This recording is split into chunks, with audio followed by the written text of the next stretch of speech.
We live in a world of relentless change. Huge migrations of people to new megacities, filling soaring skyscrapers and vast slums.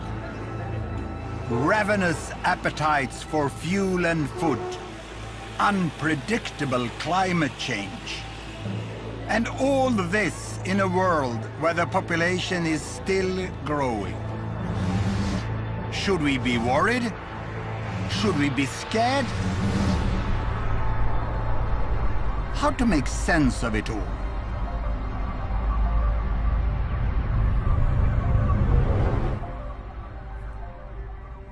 "7 billion people now live on this planet of ours. Isn't it beautiful?" But when some people think about the world and its future, they panic. Others prefer not to think about it at all. But tonight, I'm going to show you how things really are.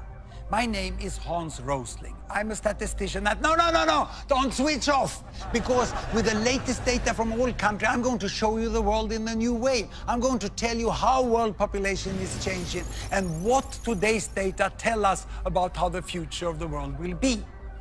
We undeniably face huge challenges. But the good news is that the future may not be quite as gloomy and that mankind already is doing better than many of you think.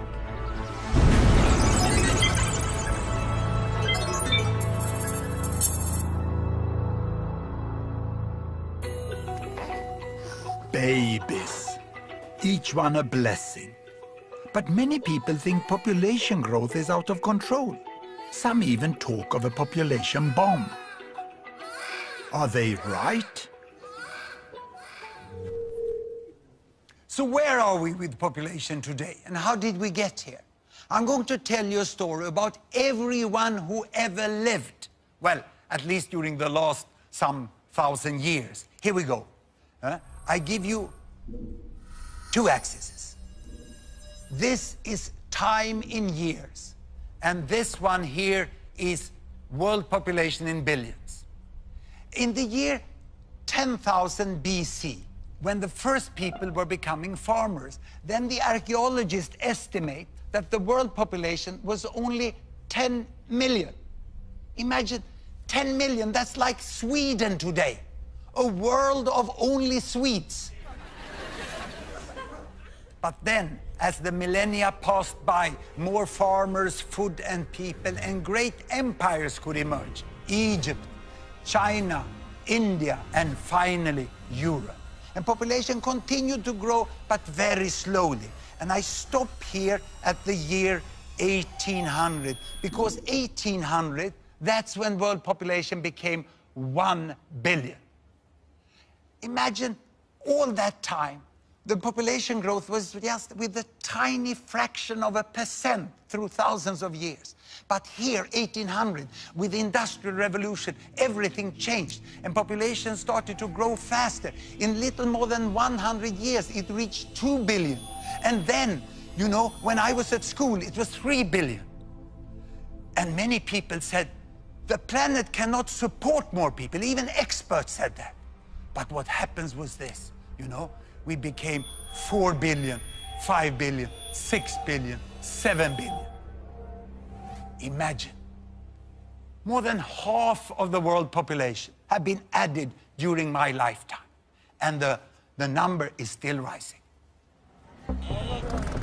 Most of the population growth in recent years has been in Asian countries, like here in Bangladesh, where the population has tripled during my lifetime, from 50 to more than 150 million. It's now one of the most densely populated countries in the world. Some 15 million already live in the very crowded capital, Dhaka. People here, whether in the city or the countryside, are intensely concerned about the size of families.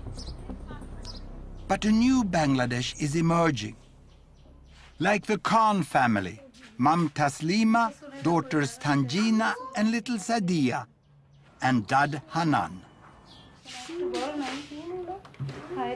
মহিলাদের সাজার জন্য বহুত time লাগে, পুরুষদের তো এত time লাগে না। হইছে তোরে বাবা, এই যে আবার হাত দিয়ে মুছে লেলা দিলে কিলা হইলো। Both Taslima and Hanan come from large families themselves, but they've decided to have just 2 children. বাংলাদেশে এখন একটা স্লোগান আছে যেটা সবার ঘরে ঘরেই জানে যে 2টি সন্তানের বেশি নয়, একটি হলে ভালো হয়। আমার ভাগ্য ভালো যে আমার যে 2টা সন্তান, অনেক সন্তান হইলে তো তাদের খরচ দিতে পারতাম। 2টা সন্তান যে মনের মতন তো তাদের যেটা চাওয়ার এটা পূরণ করতে পারতেছি।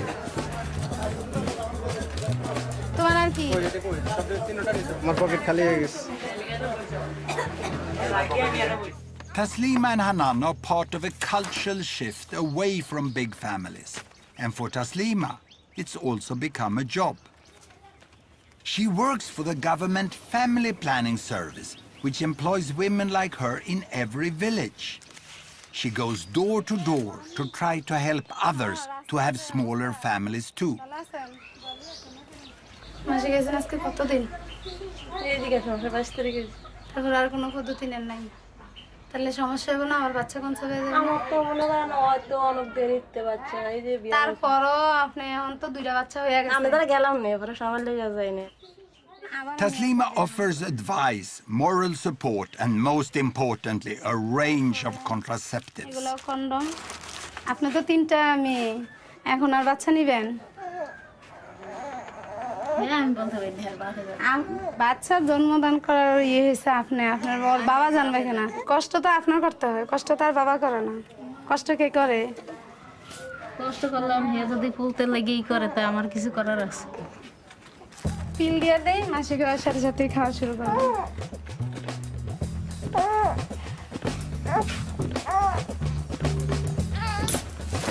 যে অনেক যারা একটু কম শিক্ষিত এরা বুঝতে চায় না, বুঝাতে হয়, অনেক সময় লাগে এই আর কি।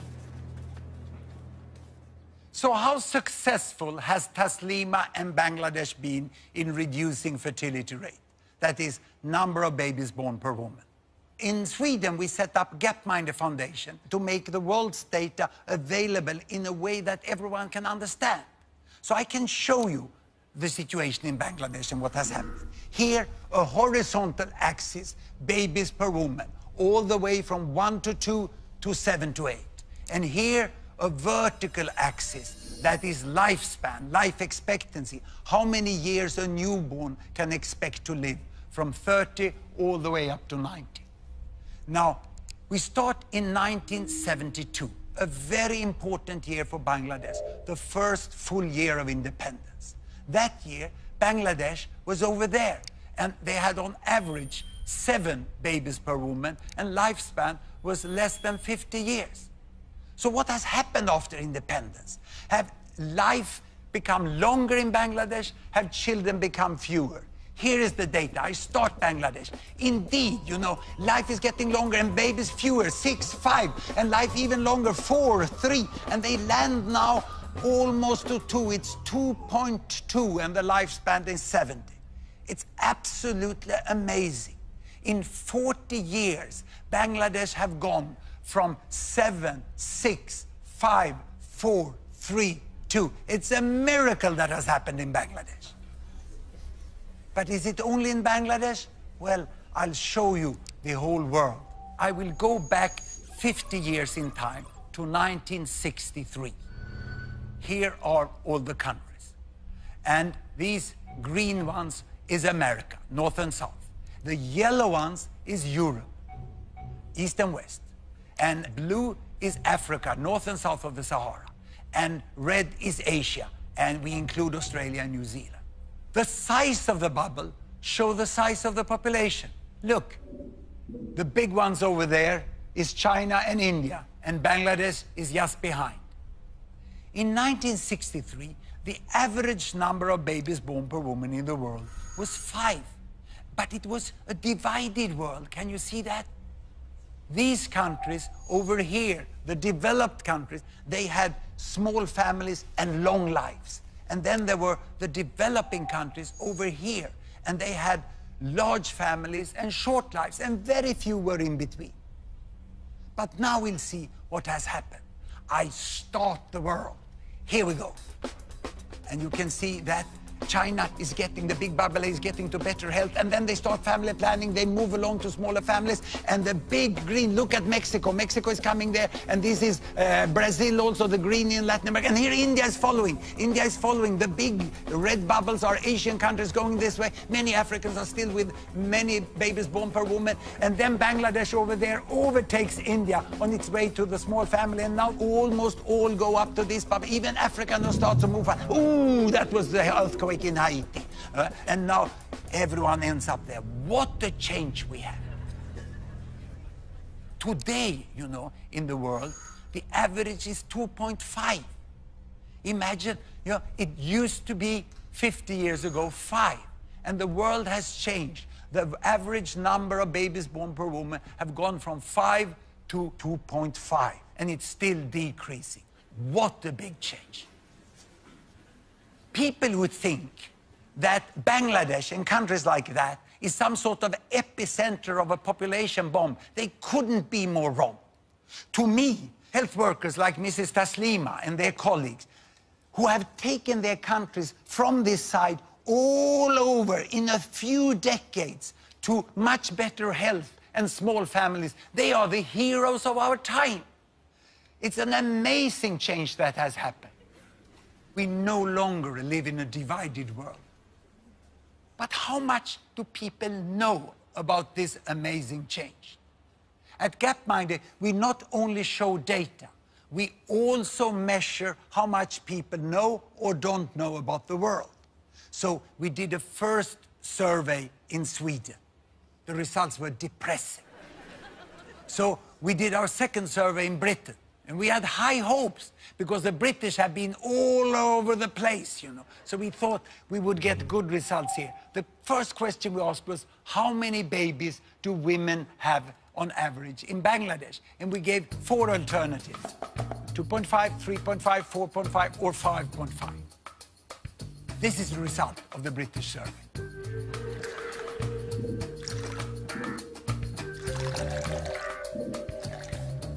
But you know the right answer. It's 2.5. Only 12% of the British got it right. So we thought that perhaps it was those with low education who dragged down the result. So we segmented those who had been to the fine British universities and had a university degree. And here they are. This is the result.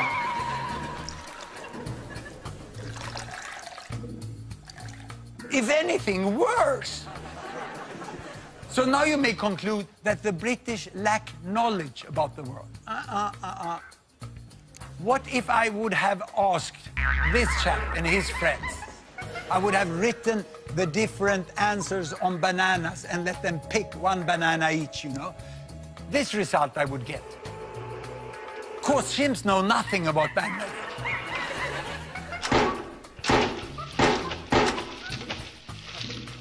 But by pure random, they will pick twice as many correct answers as the British. And of the British, you know, more than half of the British people think it's 4.5 or more. The problem here is not lack of knowledge, it's preconceived ideas. The British cannot even imagine, cannot even guess that women in Bangladesh have 2.5, and you know it's really 2.2 already. This is what the Brits don't know, that Taslima and her family are the norm in Bangladesh today, the most common family size. And it's not only there, it's all over the world. In Brazil, 2-child families. Vietnam, 2-child families. And even in India, the most common family size is 2 children today. And also, if you go to the African continent, you go to the big cities here, Addis Ababa, you have less than 2 children per woman today in Addis Ababa. There can be Muslim, Buddhist, Hindu, Christian. There's not one religion, not one culture, not one continent where 2-child families cannot happen. This change from big families down to 2-child families is one of the most important things that have happened in the world during my lifetime. It's unprecedented in human history.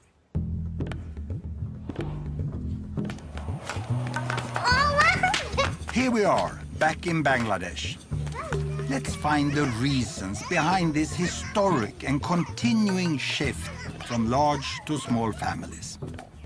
Almost all girls in Muslim Bangladesh, like 15-year-old Tanjina, go to school today.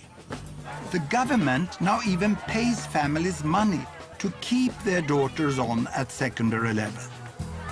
At Tanjina school, boys are now outnumbered by girls. এটা কি পরিবার? এদের খাদ্যের অভাব হবে? আর এদের You could hardly miss the point of this lesson. অভাব পড়বে? এটা কি পরিবার? এদের কি সমস্যা হবে?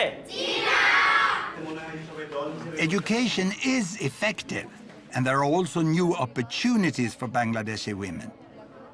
Despite continuing inequalities, there are more jobs, and Tanjina is aiming high. আমার স্কুল যেতে খুব ভালো লাগে। আমাদের মায়েদের সময়ে তখন অনেক তাড়াতাড়ি বিয়ে হয়ে যেত, তারা লেখাপড়ার সুযোগ পেত না। কেবল আশা, আমরা এই সম্বন্ধে অনেক আশা করতে পারি যে আমরা ডাক্তার হব, ইঞ্জিনিয়ার হব। More and more young women here are seeing how different things could be for them. তোমরা 17 বছরের বয়সে কি করে বিয়ে করছো যে আমি এটা ভাবতেও পারি না। আমি তো 2 বছরের পরে এটা কিছুতেই সম্ভব না, এত তাড়াতাড়ি বিয়ে। তখন বুঝি নেই, ভুল করছি। এখন তো মানুষ ভুল করে না। তো তোমার কত বছরে তোমার চিন্তা ধরো যে বিয়ে শাদীর চিন্তা ভাবনা? 25 বছর। পড়াশোনা শেষ করে একটা চাকরি, ডাক্তার হয়ে তারপরে। ভালো বুদ্ধি আছে তোমার।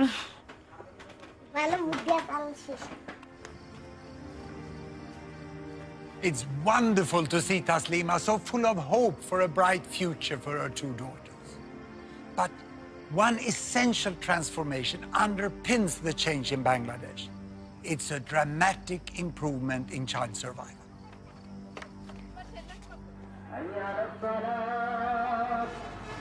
It's Ramadan, the Muslim month of fasting and reflection. At this auspicious time, Hanan is helping his parents to tend the family graveyard. 3 of Hanan's siblings died when they were very young. They are buried here.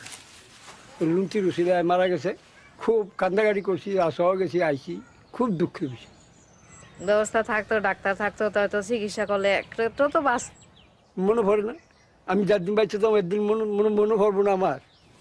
Back when Hanan's parents were a young couple, 1 in 5 children in Bangladesh died before they reached 5 years of age. All families lived with a constant fear of losing 1 or more children. আছে বাস আরেকজন হইছে টুকুরু মারা গেছে, তারপরে কারণে একটা বাচ্চাই হয়, তাহলে আবার নাও এইভাবে বের থেকে এগুলি হইছে আর কি। এই সঙ্গে তো আর এই খেয়ালটা করি নাই যে অতিরিক্ত বাচ্চা যে এমনি নিতে আসি ভবিষ্যতে অন্ধকার হইব না হইব। In the last few decades, Bangladesh has made great progress in basic health, particularly in child survival. Vaccines, treatment of infections, and better nutrition and hygiene have all saved the lives of millions of children. And as parents have come to see that all of their children are now likely to survive, the biggest obstacle to family planning has at last gone. Even in the slums of Dhaka, women now have on average just 2 children.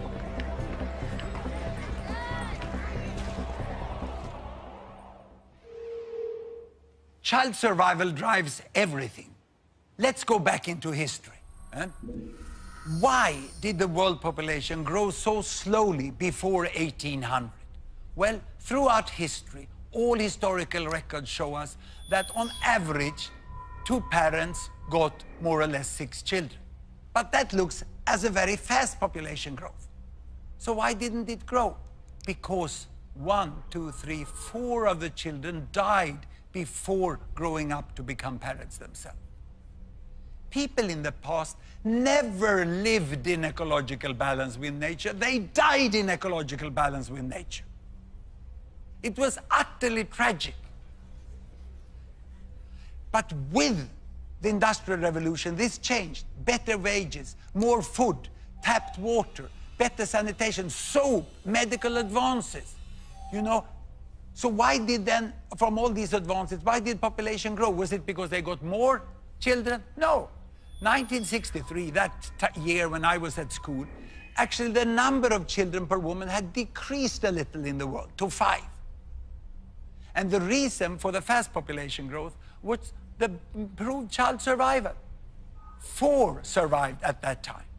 But still, 1 out of 5 died. That was still terrible.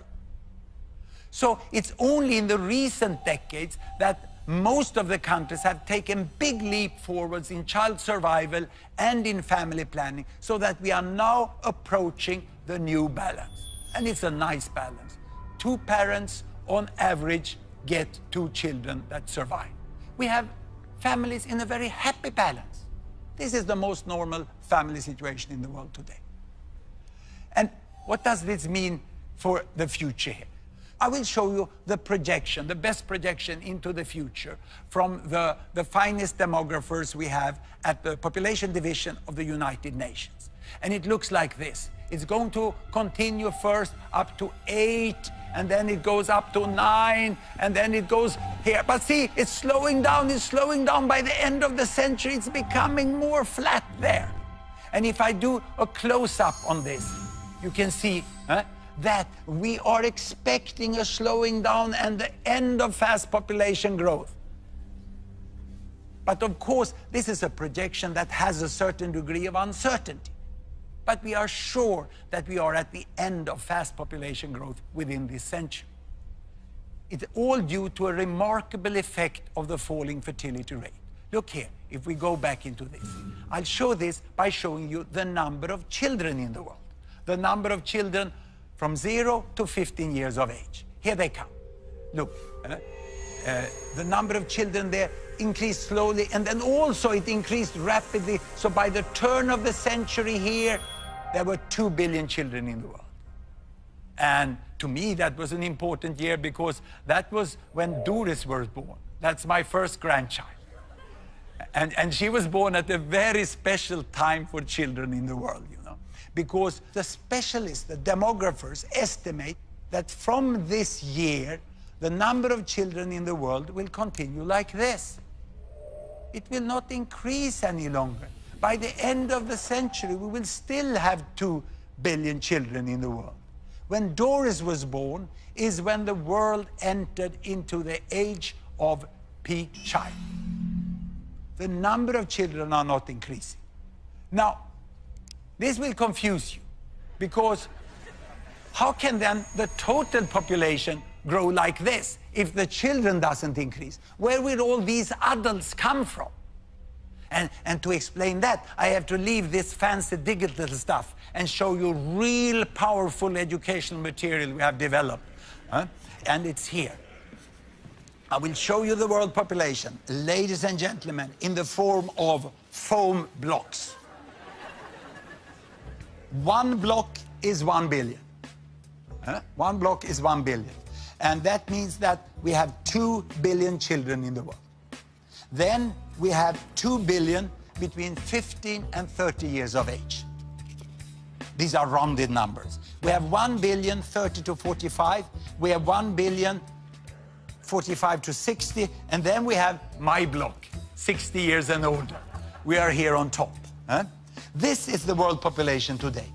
And you can see that there are 3 billions missing, like here. Only few of them are missing because they have died. Most of them are missing because they were never born. Because back then, you know, before 1980, there were much fewer children born in the world because there were fewer women giving birth to children. So this is what we have today. Now, what will happen in the future? Do you know what happens to old people like me? They die. Yes. There was someone here who works in hospitals. Yeah? So they die. The rest, they grow 15 years older and have 2 billion children. These ones are now old, time to die. And then these ones grow 15 years older and they have 2 billion children. This one die, and the rest grow 15 years older and have 2 billion children. And without increasing the number of children, without increasing the length of life, we have 3 billion people more by this big inevitable fill-up of adults, which will happen just when the large young generations grow up. Now, there's one more detail, which is good news for the older ones here, like me, that it's estimated that the old people will live a little longer. So we have to add 1 billion more for the old here on the top. And I'm desperately hoping that I will be part of that group, because then I can live long and read the annual statistic as they come reporting every year. But when I talk to many fine environmental activists, which are really have a good concern about the environment, they very often tell me, we have to stop population growth at 8 billion. But when I then talk with them, first they don't know that we have reached peak child. And then they are completely unaware that most of the remaining population growth is an inevitable fill-up of adults. So we will end up with more or less this amount of people.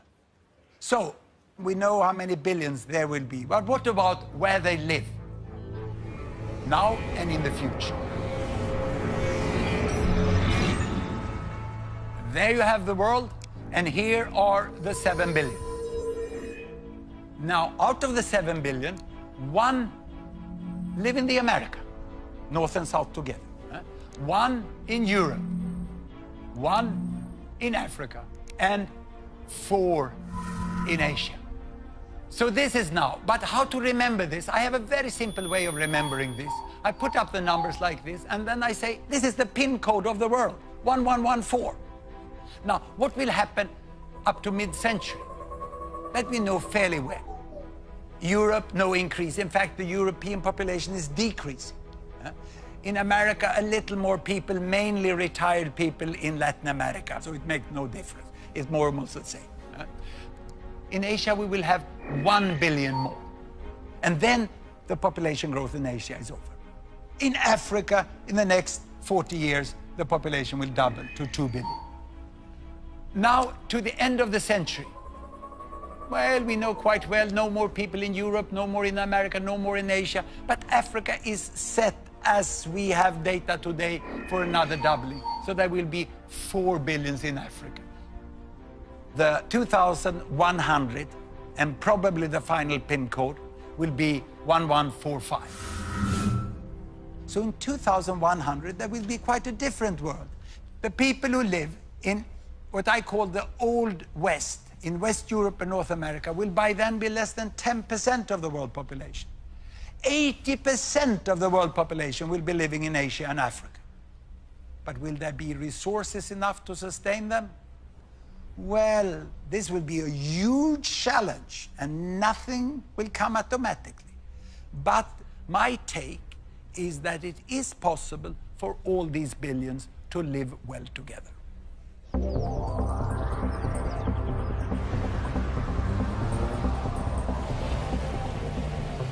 Certainly, it's easy to see the potential for a prosperous and peaceful Asia with 5 billion people.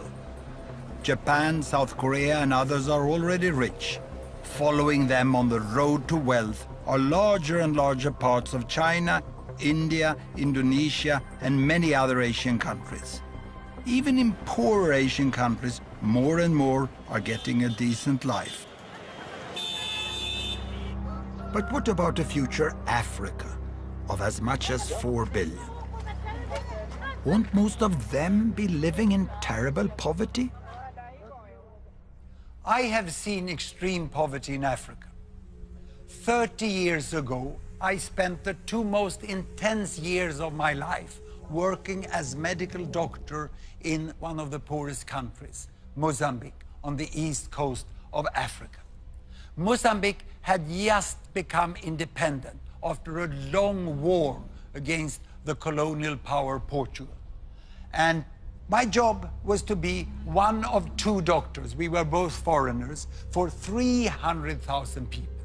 And this was the hospital. My wife was also there working as a midwife. This is the entire staff of the hospital. Those with white coats had the chance during the colonial period to get the professional training of at least 1 year. The others, many of them, couldn't even read and write.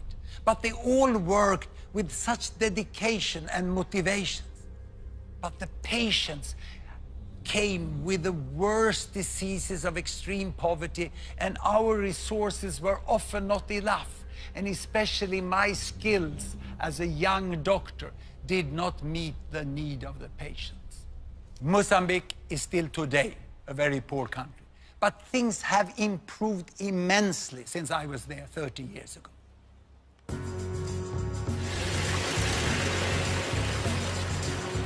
For a start, there's now a brand new hospital in the town where I worked 30 years ago.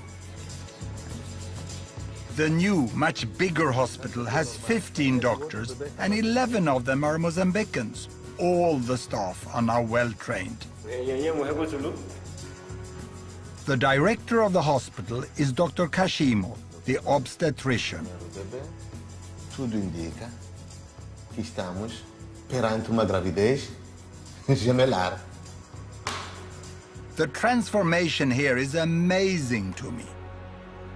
Temos o serviço de urgência, de pediatria e cirurgia e ortopedia.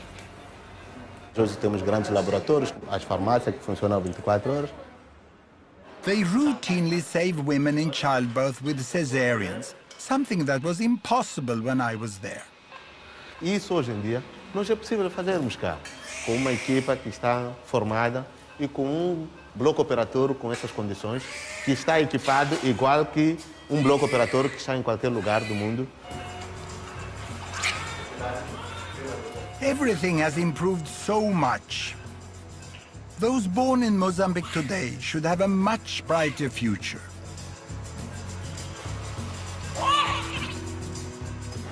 Not just because of better health, but a booming economy too, with busy ports and markets, and new industries with lots of new jobs.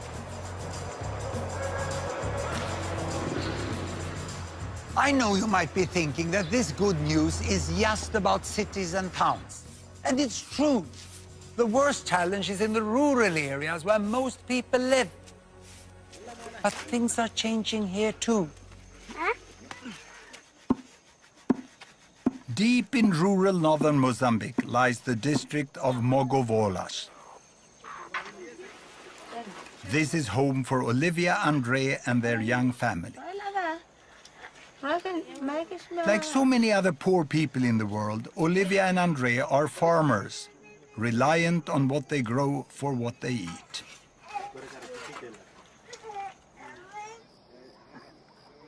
It's 4 a.m. and the day's tasks beckon. Andre heads straight to the fields. Olivia first goes to fetch water. Both have to walk miles to get anywhere. Well, okay, kastar ora bili. Hey, kapanya to water sa. Ini kastar inta ora bili. Inta kimpia pa hikivoli ya kilamwe. With no other means of transport, everything has to be carried. Olivia and Andre have 8 children. Fertility rates are still high in much of rural Africa, and it's the poorest families who have the most mouths to feed. Anything this family can spare, they'll sell. Mi kirero o sofereri masikino lima pe kino lima pe wakule purututu masivali wakule purututu ne nkimpanyere tu parawera permenu shikiwe he opanya mzuruku wawera kitihe kabana na akalaba. Yet economic growth is slowly trickling into the countryside. Empagela kitenka kichapele nonela ki kivandri yakataru. Now Andre has set his sights on one thing he believes will change everything. Pankerero vela vela. Kinamochela weta mahoi kanachinki. Bicycles can make a huge difference to the lives of the rural poor. They save hours every day and get so much more done. With a bicycle, they can carry much heavier loads to the market and earn more money. they can travel to find work. And if they get sick, they can reach a health clinic in time. Opora kitume chinka kino telia pen kino kala normal telia aporoke e chinka etoke hikale chinka etok owe tuyo etoke yo kelonke. Andre and Olivia have been putting money away for 2 years. They haven't quite enough yet. Everything now depends on the sesame seeds, which they are just harvesting. If they can get a good price, they might just make it. Andre and Olivia live in one of the poorest countries, and they live in the rural area, which is the poorest part of that country. So how many people are there in the world living like they? And how many are there that are poorer? I'm going to show you this yardstick. Very simple, poor and rich. And here I have all the 7 billions again. They are in a very simplified way lined up there from the poorest to the richest. Now, how much does the richest billion earn here in $1 per day? Well, let's look here. Ooh, it's coming up, it's coming up. Ooh, yo. I can't even reach $100 a day. Then let's look at the middle billion, who is exactly in the middle. How much do they earn? It'll come, yes, just 10. And then I go over here to the poorest billion. How much do they get? Well, just 1. This is the difference of the world today. And the economists, they draw a line which they call the line for extreme poverty, a little above $1. That's when you hardly can have enough food to feed the family. You cannot be sure that you have food all days, you know? And 1 billion is clearly below that still. And the second billion is sort of divided by that line. And then the others are above it. Now, the poorest people, they can hardly afford to buy shoes. And when they get shoes, the next thing they will save for is bicycle. This is where Andre and Olivia is. And after bicycle, you will go for the motorbike. And then after the motorbike, it's the car. And I remember when my family got the first car. It was a small gray Volkswagen. The first thing we did was to go to Norway on holiday, because Norway is so much more beautiful than Sweden. It was a fantastic trip. And now I'm in this group. I can go, like the richest billion, we can go on holiday by airplanes. Of course, there are people who are much richer than the airplane people. Some are so rich, so they're even contemplating that they should go as tourists out into space. And the difference in income from the airplane people to the very richest over there is almost as big as it is from the airplane people here, you know, all the way down to the poorest in that side. Now, the most important to remember from this yardstick is this. And I need to show you this, I need my stepladder. Sometimes you need some old, well-functioning technology also. Here.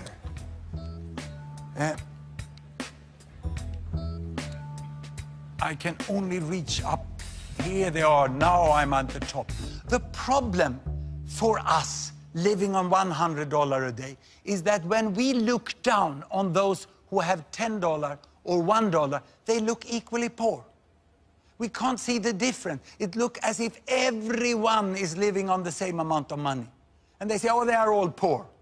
No, I can assure you, because I've met and talked with people who live down here, and I can assure you that the people down here, they know very well how much better life would be if they would move from $1 to $10, 10 times as much income. This is a huge difference, you know. And to understand this, this is what Olivia and Andre is trying to do now.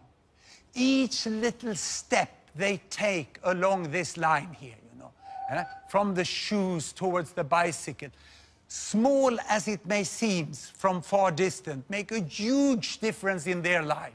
And if Andre and Olivia would get that bicycle, it would speed them along to better life and better wealth up in this end. Today, Andre and Olivia are preparing to sell the sesame crop they've been growing for many months. Pero eso acalaya, ya acala 25. Masintano va, o cala un poco normale, only toma 40, 45. But Andre and Olivia will have to be careful if they are to get paid the proper price. No kala no shuti hi atwale, to kwale venda ya ro kunyale iwe. Bali balance tsa bale water wa no ro bale tsolikana. Ahana thuka ka shininyale bantsuwela ya vo. Akora pizari 10 kilo. Male nro kuma balance ambale hiyo ni pizza ndri. Balance hu. Enro kuma bale 30 awoito.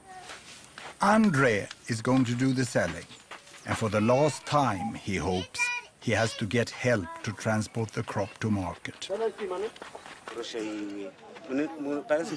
Andre now needs to keep his wits about him.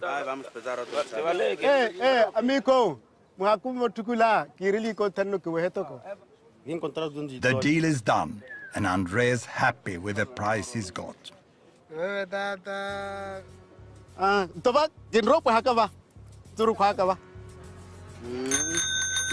It's the moment the family have worked so hard for. Hola. Yaroa. Hola. Yaroa.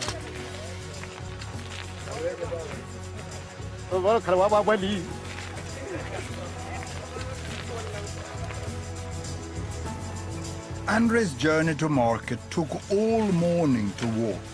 Now, in less than an hour, he can ride home.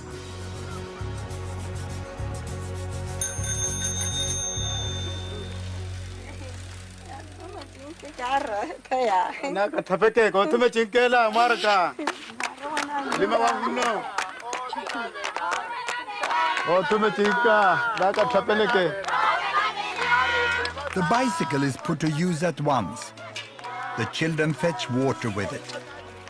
Andrea carries more crops to the market. And just as importantly, Olivia and Andrea can now easily reach their lessons for adults, so they can learn better maths and how to read and write. Kitukuma yezuru kwaka, kintume mota, kapa kiraka markale, na shanaka.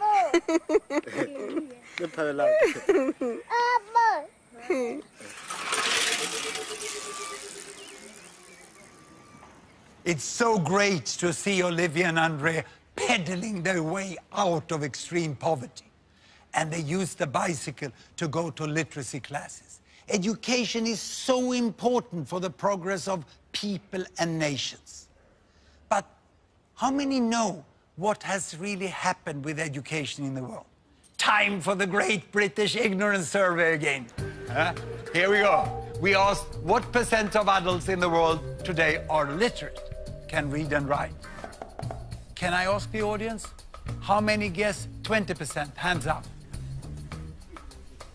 40%? 60%? And 80%? This is the result of the British sample.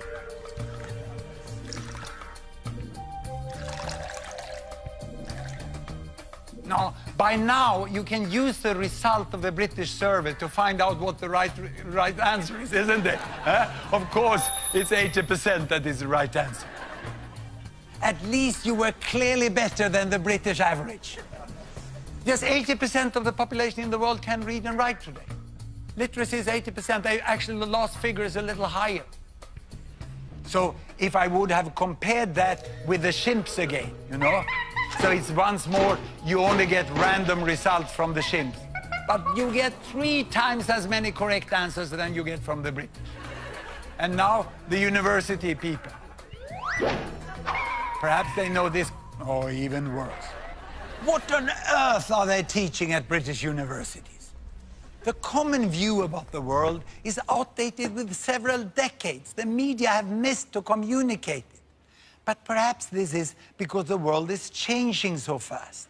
Ladies and gentlemen, I'm going to give you my all-time favorite graph. I'm going to show you the history of 200 countries during 200 years in less than 1 minute. I have an axis for income. I have an axis for lifespan. I start in 1800 And there are all the countries. And back in 1800, everyone was down in the poor and sick corner. Can you see? Low lifespan, little money. And here comes the effect of the Industrial Revolution. Of course, the countries in West Europe, they are coming to better wealth, but they are not getting much healthier in the beginning. And those under colonial domination doesn't benefit anything in there. They remain there in the sick and poor corner. And now health is improving, health is slowly improving here. It's getting up here, and we are coming into the new century, and the terrible First World War, and then the economic recession after that, and then the Second World War. Oof. And now independence. And with independence, health is improving faster than it ever did in other countries here. And now starts the fast economic catch-up of China and other Latin American countries. They come on here, you know, and India is following there, and the African countries is also following. It's an amazing change that had happened in the world. You know, in the front here, we have now US and UK, but they're not moving so fast any longer.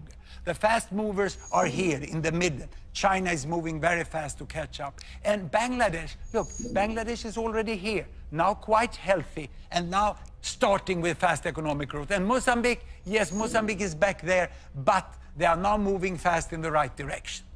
But all this I show you is country averages.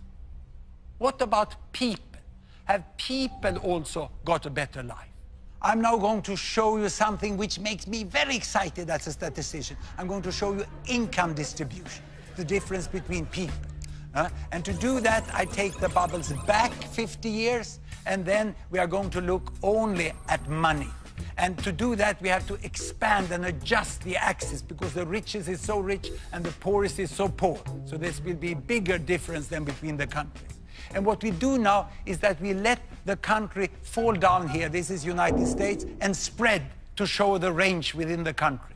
And I take down all the countries in the Americas. And now you can see from the richest person to the poorest person. And the height here shows you how many there are on each income level. And now let's take down Europe. And on top of that, I'm going to put Africa. And finally, the region with most people, on top of everything, Asia. Now, in 1963, the world was constituted by two humps. First, the richest hump. It's like a camel, isn't it? The first hump here with the richest is mainly Europe and the Americas.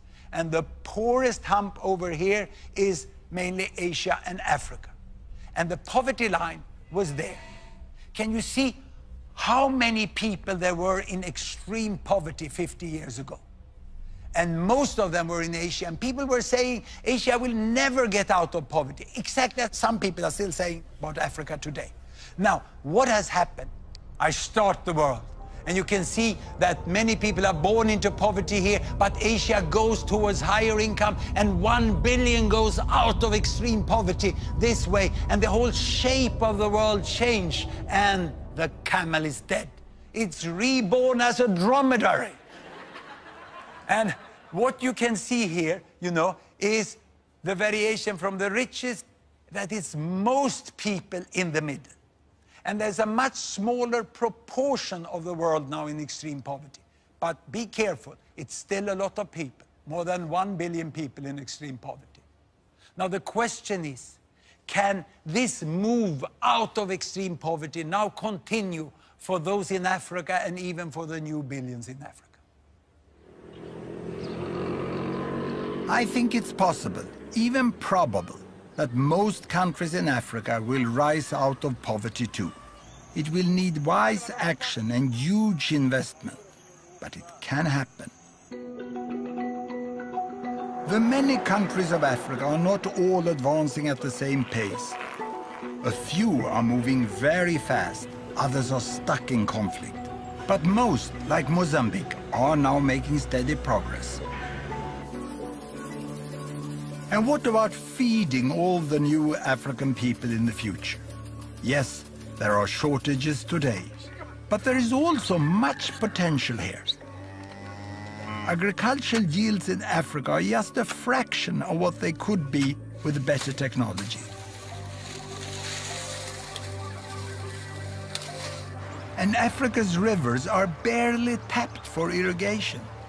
One day, Africa could hum with combine harvesters and tractors and grow food for many more billions. And please, don't imagine it's just me who thinks Africa can make it. The United Nations is about to set itself a new official goal, eliminating extreme poverty within 20 years. Everyone understands it's a huge challenge, but I seriously believe it's possible. Imagine if that would happen.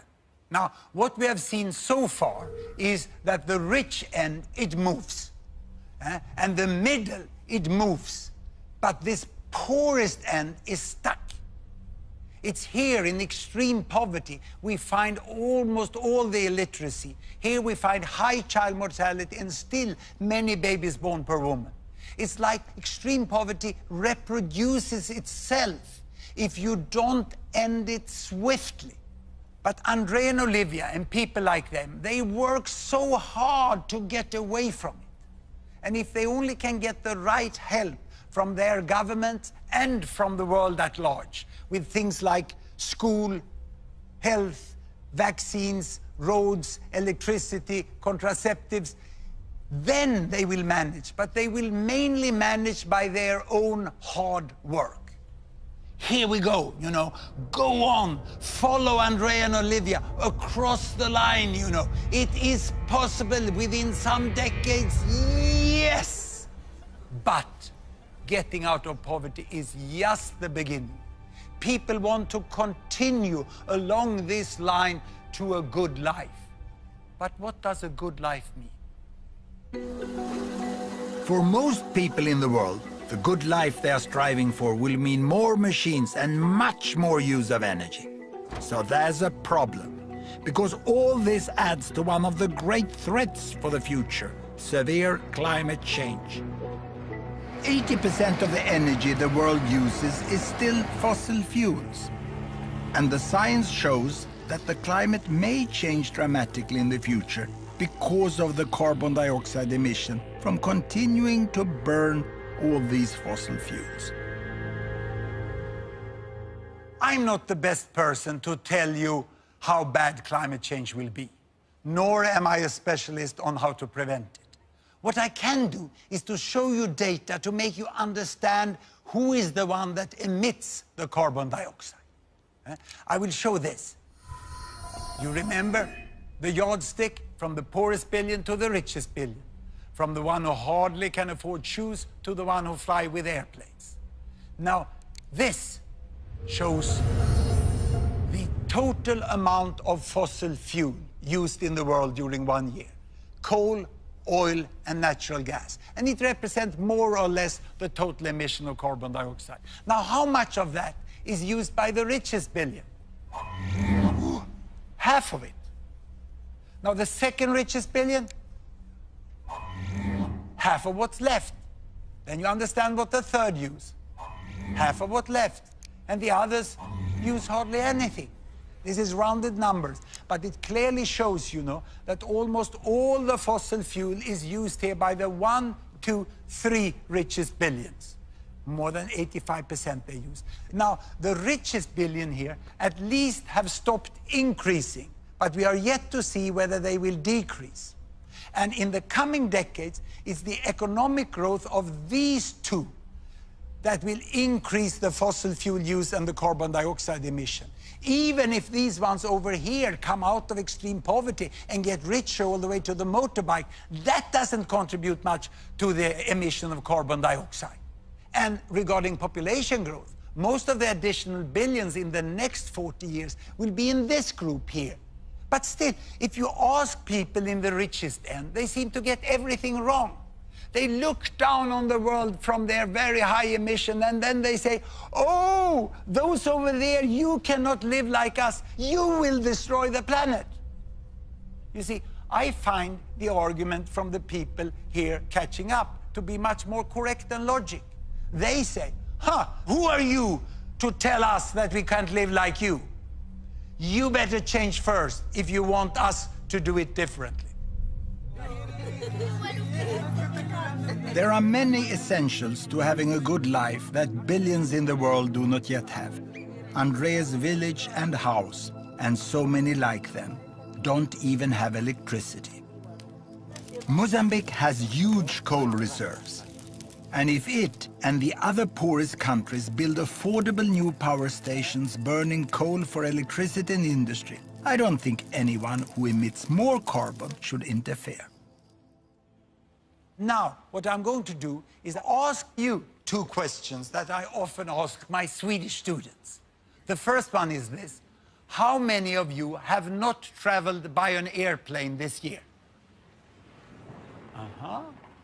Quite a few can do without flying. So the next question is, how many of you have stayed away from washing machines and you have hand washed all bed sheets, clothes and laundry during the last year? I thought so. No one. Everyone who can afford use washing machine, even the hardcore in the environmental movement. And I still remember the day when my family got the washing machine. It was the 1st of November, 1952. Grandma was invited to be the first to load the machine. She had hand washed her entire life for a family of 9. And when she loaded the machine, she sat down on a footstool and she watched the entire program during 1 hour. She was absolutely mesmerized. For my mother, it also meant a lot of more free time to do other things. She could read books for me. I think that's what made me professor. No wonder we said, thank you, steel mill, thank you, washing powder factory, thank you, electrical power station. Now, when thinking about where all this leaves us, I have just one little humble advice to you. Beside everything else, look at the data. Look at the facts about the world, and you will see where we are today and how we can move forwards with all these billions on our wonderful planet. The challenge of extreme poverty have been greatly reduced, and it's for the first time in history within our power to end it for good.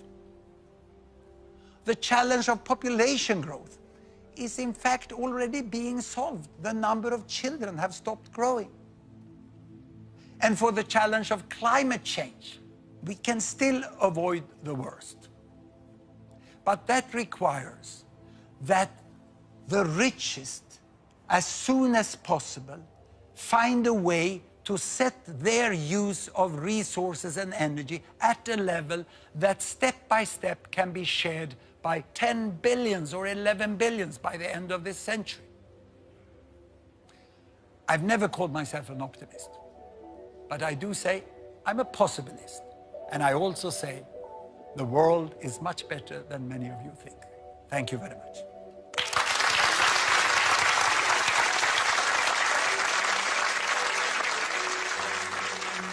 To test your own assumptions about the world and to explore the issues behind the numbers, go to bbc.co.uk/don'tpanic, where you will find links to the Open University's free learning website, Open Learn. You'll also find links to Gapminder, where you can explore all the data and its sources.